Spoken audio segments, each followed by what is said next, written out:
Assalamualaikum warahmatullahi wabarakatuh.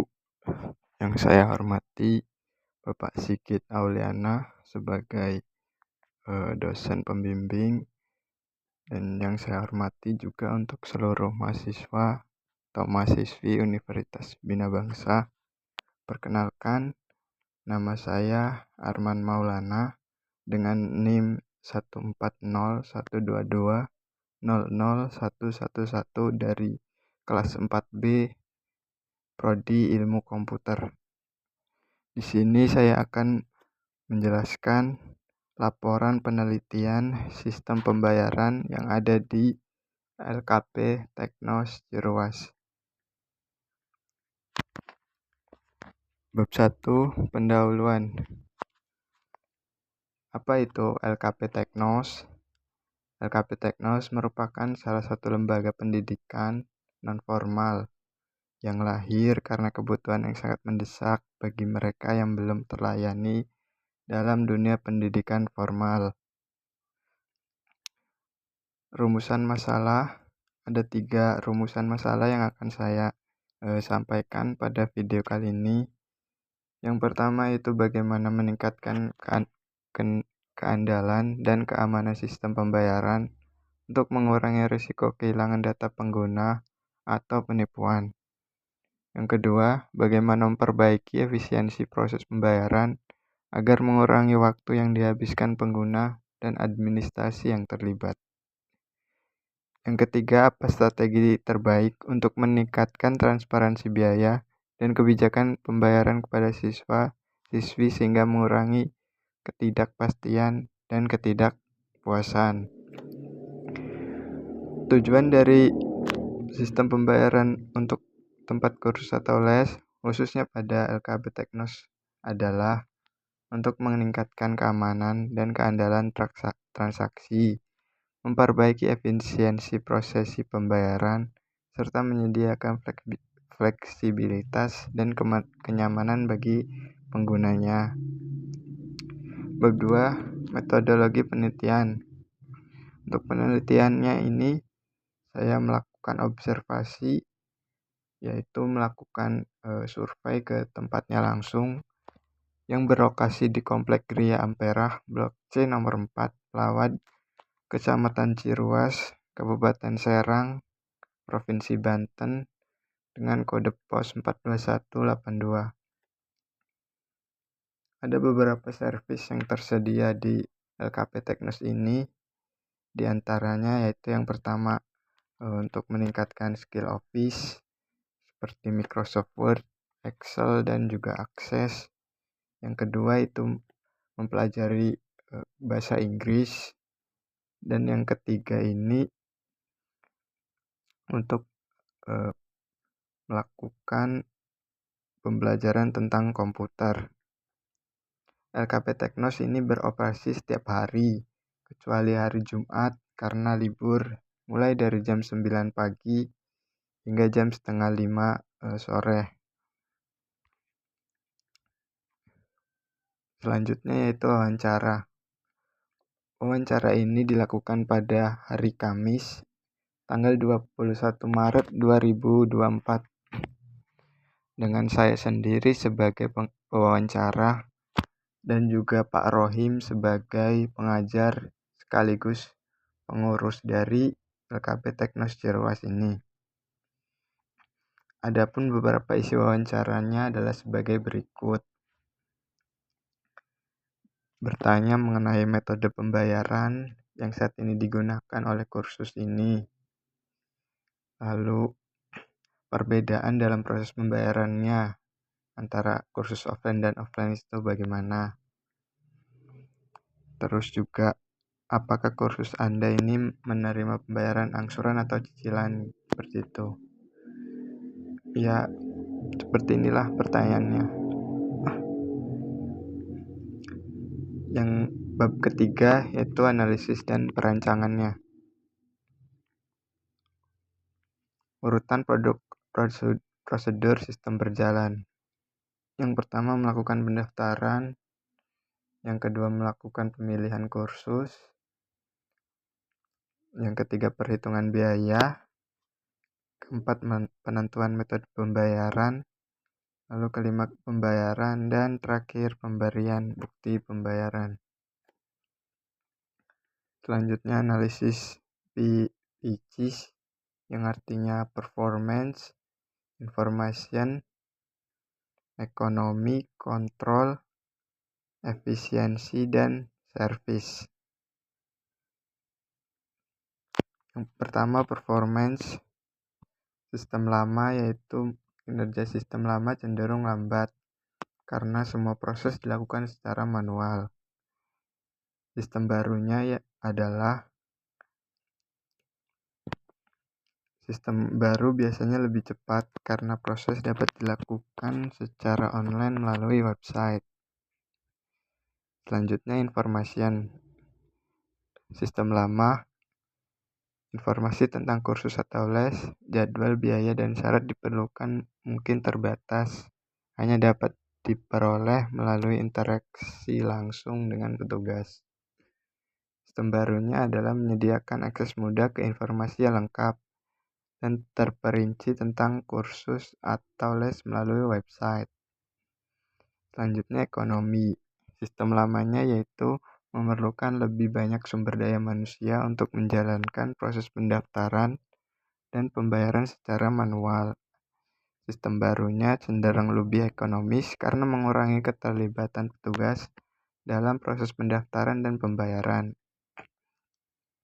Kontrol. Sistem lamanya yaitu proses pendaftaran dan pembayarannya mungkin kurang ketat karena tergantung pada interaksi langsung antara petugas dan siswanya.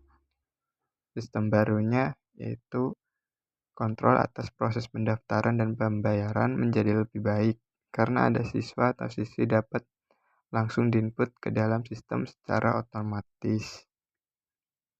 Efisiensi. Sistem lamanya cenderung kurang efisien karena memerlukan lebih banyak waktu dan juga tenaga. Sistem barunya yaitu lebih efisien karena memungkinkan siswa atau siswi untuk melakukan proses pendaftaran dan pembayaran secara mandiri melalui website. Yang terakhir, service. Pelayanan. Sistem lamanya yaitu pelayanan mungkin menjadi kurang responsif karena tergantung pada ketersediaan petugas untuk membantu siswanya. Sistem barunya yaitu meningkatkan pelayanan karena siswa atau siswi dapat mengakses informasi dan menyelesaikan proses pendaftaran atau pembayaran kapanpun mereka butuhkan tanpa tergantung pada ketersediaan petugas. Lalu selanjutnya yaitu akan membahas tentang desain rancangannya. Yang pertama rancangan input. Poin pertama informasi pendaftaran peserta.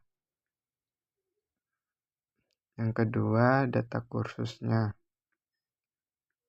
Lalu metode pembayaran dan ketersediaan tempat. Nah, rancangan outputnya yaitu konfirmasi pendaftaran. Lalu laporan keuangan, data pendaftaran, dan bukti pembayarannya. Rancangan proses yang pertama adalah pendaftaran peserta. Peserta kursus mendaftar melalui formulir yang tersedia di situs web atau di tempatnya langsung. Yang kedua, verifikasi data. Tim administrasi teknis memverifikasi informasi pendaftaran peserta dan memeriksa ketersediaan tempat untuk kursus yang dipilih. Yang ketiga, penentuan biaya.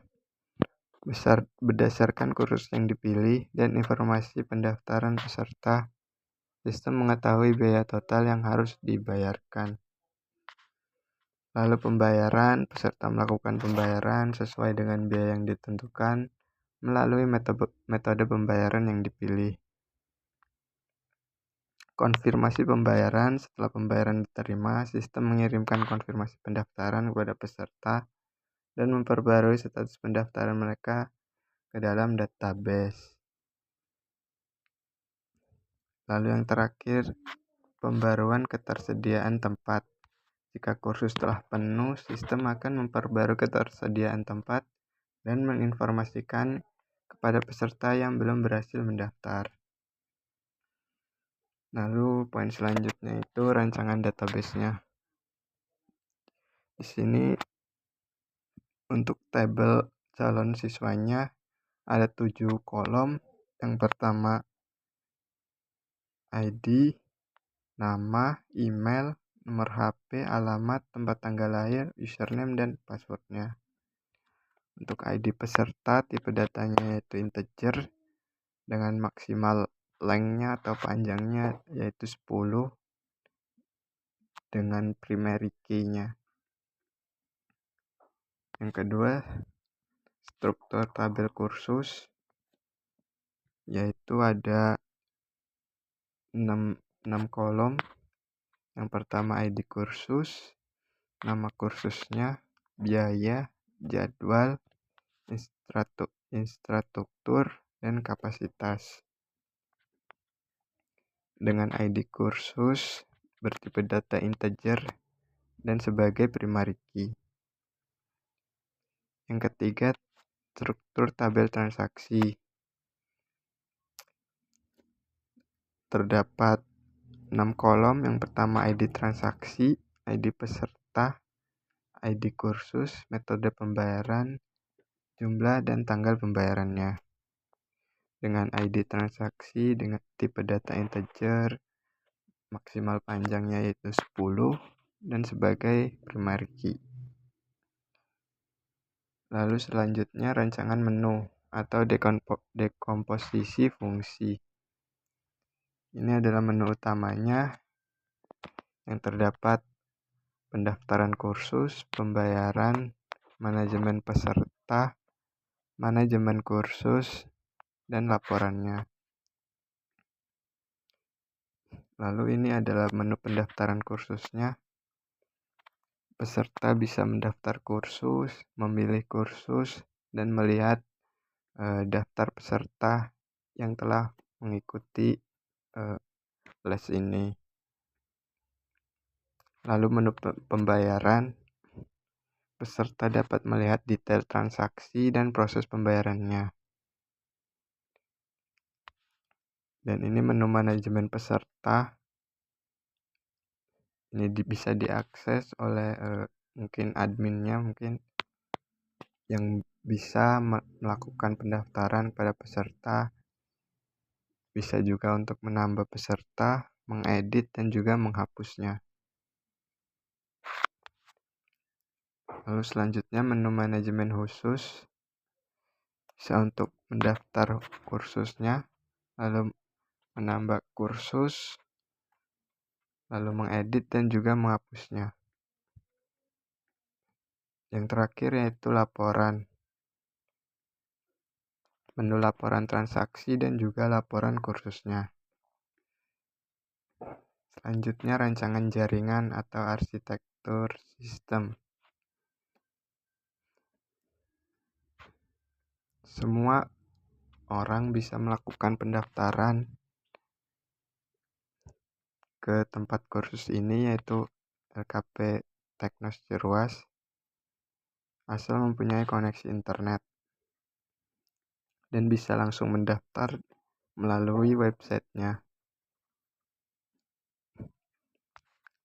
Melalui website dan nanti datanya akan masuk ke dalam server database.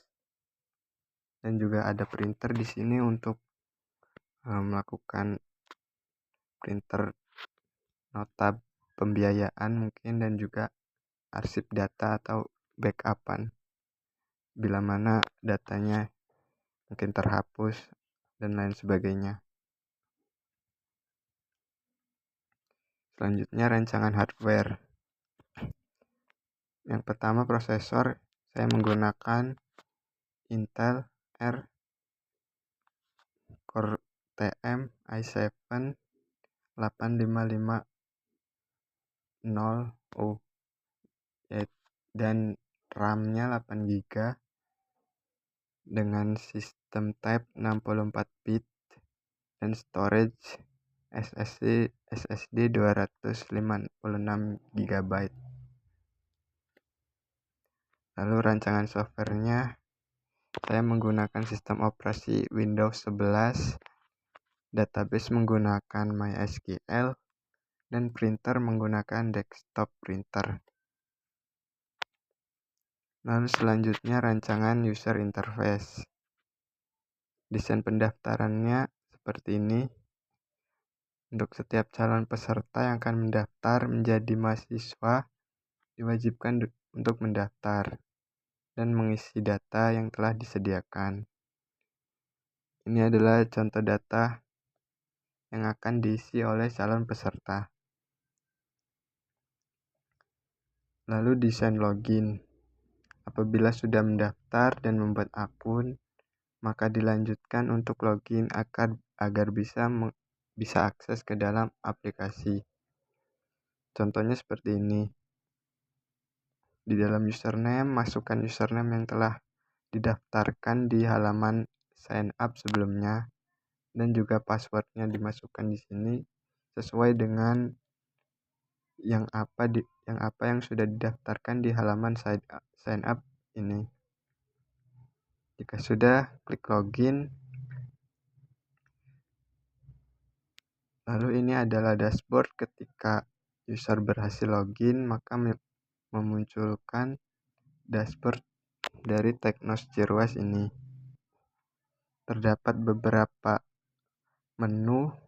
Yang pertama itu pendaftaran kursus, pembayaran, manajemen peserta, manajemen kursus, dan laporan.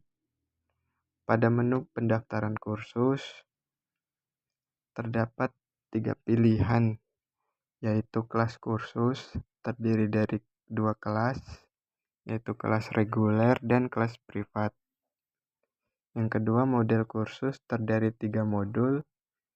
Yang pertama bahasa Inggris, komputer, dan Microsoft Office.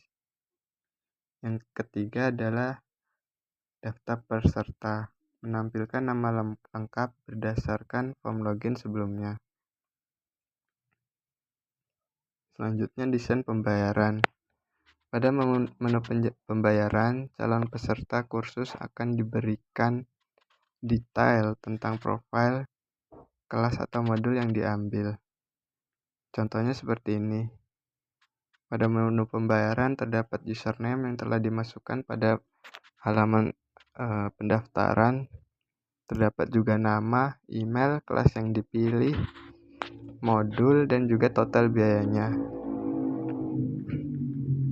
Metode pembayarannya yaitu bisa melalui e-wallet seperti Dana, OVO, atau GoPay dan lain semacamnya, dan juga bisa menggunakan m-banking seperti BCA, BRI, dan lain sebagainya. Selanjutnya yaitu rancangan kontrol. Yang pertama, pengguna melakukan login ke dalam website Teknos Ciruas. Lalu jika user dan passwordnya salah, dia akan mengulangi proses loginnya. Namun jika user dan passwordnya benar, dia bisa menuju ke dashboard dan bisa melakukan proses pendaftaran dan pembayaran. Pengguna dari sistem ini adalah siswa yang mendaftar dan membayar kursus di Teknos. Kebutuhan utama mereka meliputi melihat informasi kursus yang telah diikuti, mengecek tagihan, lalu melakukan pembayaran dan menerima konfirmasi pembayaran. Jadi kesimpulannya, berdasarkan hasil analisis, saya akan mengembangkan sistem pembayaran di LKP Teknos Ciruas berbasis website. Transisi ke sistem pembayaran online melalui website merupakan langkah positif dalam meningkatkan pengalaman siswa atau siswinya. Karena sebelumnya di LKP Teknos ini belum ada website, makanya saya berinisiatif untuk membuatkan website agar lebih efisien dalam proses pendaftaran ataupun pembayarannya. Ya mungkin itu saja penjelasan mengenai laporan penelitian sistem pembayaran ini. Kurang lebihnya mohon maaf. Wassalamualaikum warahmatullahi wabarakatuh.